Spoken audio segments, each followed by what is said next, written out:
আমি পাত্রী দেখতে গেলাম। ঘটকের মুখে 3 দিন থেকে সুনাম শুনে আর না গিয়ে পারলাম না। আমার মা তো মনে মনে আগেই বউ বানিয়ে ফেলেছে, শুধু আমার কবুল বলা বাকি। মেয়ে ধর্মিক, পর্দাশীল, ভালো মেধাবী, অনেক সুন্দরী, আবার নাকি রান্না বান্নাও ভালো পারে, পরিবারেও ভালো মর্যাদার, মানে সব মিলিয়ে না বলার অপশনই নাই। আমিও ভেবে দেখলাম ঠিক আছে, মেয়ে তো ভালো হলে কেন বিয়ে করব না। যাক, গেলাম বিকালে তাদের বাসা। তাদের আপ্যায়নও অনেক ভালো লাগলো। এবার পালা মেয়ের সাথে একা কথা বলার। গেলাম মেয়ের ঘরে, গিয়ে দেখলাম বাহ, খুব সুন্দর করে গুছানো হয়ে আছে তার ঘর।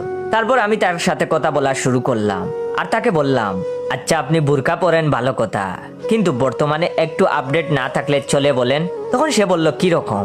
তখন আমি বললাম, মনে করেন মেয়ে একটু গান পারবে, নাচ পারবে, ফেসবুক চালাবে, ইউটিউব চালাবে, টিকটক চালাবে, স্ন্যাপচ্যাট ব্যবহার করবে। তখন মেয়েটি বলল, সত্যি আপনি এমন মেয়ে চান? তখন আমি বললাম, হ্যাঁ, চাইবো না কেন, এমন মেয়েই তো ভালো লাগে। দেখেন না আজকাল টিকটকে কত কাপল ছবি দিয়ে আজ সমাজের তারা আইডল, আবার অনেকে বিটিএস ফ্যান। তখন সে বলল, কিন্তু ছেলেরা তো বিটিএস কম পছন্দ করে। তখন আমি বললাম, আরে ওরা বুকা, ওরা এই যুগের ব্যাপার কি জানে।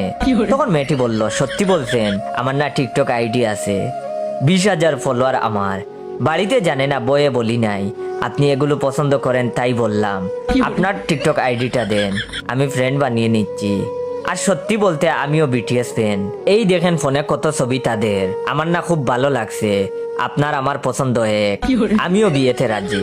আমি তখন বললাম, আচ্ছা ঠিক আছে চলেন এখন যাই। তখন মেয়েটি বলল, আইডি দিবেন না? তখন আমি বললাম, রাতে আপনাকে মেসেজ করে দিব, এখন চলেন যাই, অনেকক্ষণ হয়ে গেছে।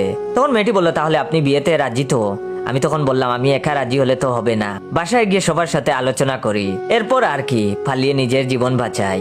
গত 7 দিন থেকে বয়ে আমার ফোন বন্ধ, বুরকাওয়ালি টিকটকারের বয়ে।